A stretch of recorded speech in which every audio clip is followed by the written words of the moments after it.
حدیث میں آیا ہے کہ ایک انسان اللہ کے ہاں جب پیش ہوگا تو جو تحفہ یا ہدیہ وہ خدا کی خدمت میں پیش کر سکے گا وہ کوئی بھی ہدیہ اس شے سے بڑھ کر نہیں ہو سکتا کہ جو خود اسی کی ذات سے صادر ہوا ہے، اسی کو کلام کی اس کی خدمت میں پیش کریں تو یہی اس کے لیے سب سے بڑا تحفہ ہے۔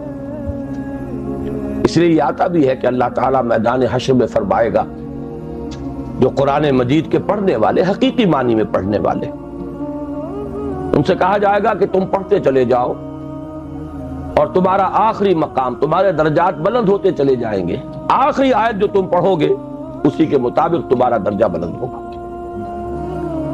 اس اعتبار سے سورہ رحمان میں ہے الرحمن علم القرآن، رحمان کی رحمانیت کا مظہر اتم قرآن ہے، اس کی رحمت کا سب سے بڑا مظہر قرآن۔ لیکن ایک عظمت ہے افادیت کے اعتبار سے، انسانوں کے لیے یہ کس کس پہلو سے مفید ہے، اس کے اعتبار سے میں سمجھتا ہوں کہ جامع ترین مقام سورہ یونس کی یہ دو آیات ہیں جو میں نے تلاوت کی۔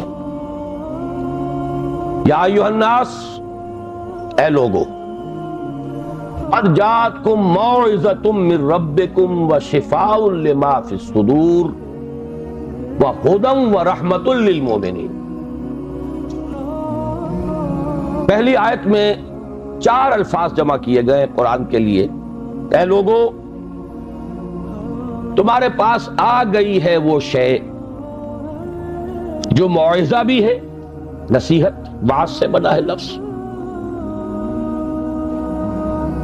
موعظۃ وشفاء لما فی الصدور، اور جو کچھ سینوں میں روگ ہیں ان کا مداوع، ان کی شفا، ان کا معالجہ، وہدی، اور ہدایت، رہنمائی، ورحمۃ للمؤمنین، اور رحمت اہل ایمان کے حق میں۔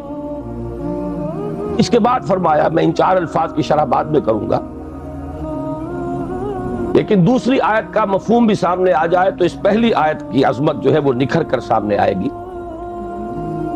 قل بفضل اللہ وبرحمتہ، اے نبی ان سے کہہ دیجئے یہ اللہ تعالیٰ کے فضل اور اس کی رحمت کا مظہر ہے کہ اس نے یہ کلام نازل فرمایا۔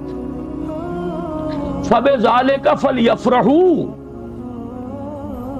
تو چاہیے کہ اس پر خوشیاں منائیں، جشن منائیں کہ اللہ کا یہ فضل اور اللہ کی یہ رحمت ہمارے شامل حال ہوئی، ہمیں عطا ہوئی۔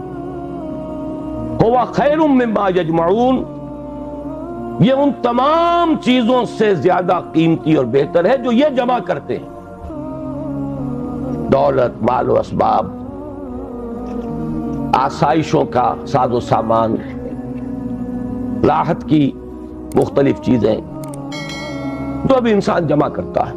هو خیر مما یجمعون، ان تمام چیزوں سے جنہیں یہ جمع کرتے ہیں، جن کی قدر و قیمت کا ان کے قلب پر کوئی نقش ہے، ان سب سے کہیں بہتر، کہیں قیمتی، کہیں وقی، کہیں زیادہ قابل قدر شے یہ۔ خوشی منانی ہو تو اس پر مناؤ، جشن منانا ہو تو اس کا مناؤ۔ اب آئیے پلٹ کر ان 4 الفاظ کے اندر ایک بڑا گہرا معنوی ربط ہے۔ عام طور پر آپ دیکھتے ہیں قرآن مجید اپنے لیے ایک ہی لفظ استعمال کرتا ہے، ہدن، الف لام میم ذالک الکتاب لا ریب فیہ ہدی للمتقین۔ اصل شے ہدایت ہے، رہنمائی۔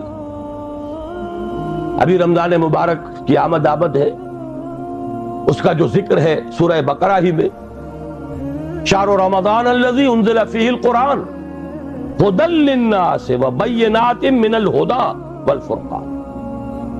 لفظ ہدایت کو 2 مرتبہ ایک ہی آیت میں دہرایا، لوگوں کے لیے ہدایت و رہنمائی، اور ہدایت بھی بالکل روشن، مبرہن، بینات، ایچ پیچ نہیں، کوئی معمے حل نہیں کرائے گئے، کوئی منطق کی پیچیدگیوں میں نہیں الجھایا گیا۔ تو اصل تو ہے ہدایت اور رہنمائی، لیکن یہ مقام اس اعتبار سے بڑا منفرد ہے کہ اس سے پہلے 2 الفاظ لائے گئے۔ اس کی حکمت کی طرف متوجہ کر رہا ہوں۔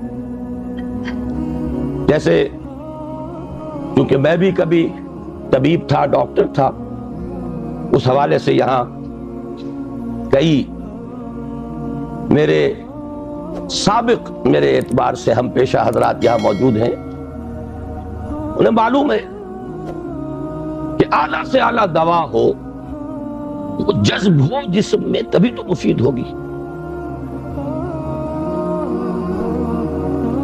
بڑی سے بڑی بات، اعلیٰ سے اعلیٰ کلام، عمدہ سے عمدہ ہدایت، بہترین سے بہترین حکمت، اگر دل سخت ہو گیا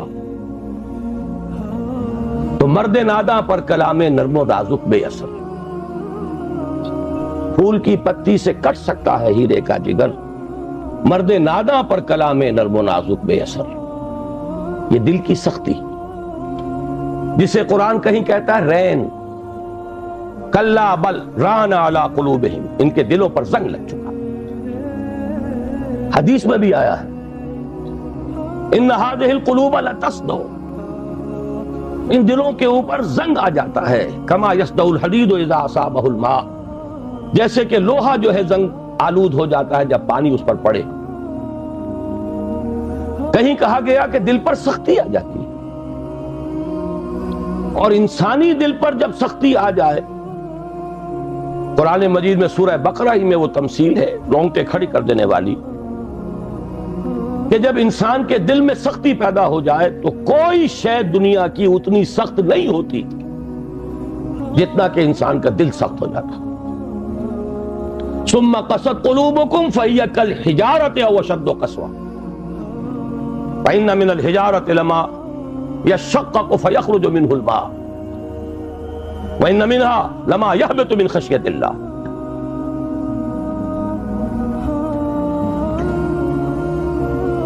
مجھے صحیح الفاظ اس وقت یاد نہیں ہے، لیکن یہ کہ تمثیل یہ ہے، بنی اسرائیل سے خطاب کر کے کہا جا رہا ہے، مذہبی لوگ، کہ تمہارے دل اس کے بعد سخت ہو گئے، اور ایسے سخت کہ پتھروں سے بھی زیادہ سخت۔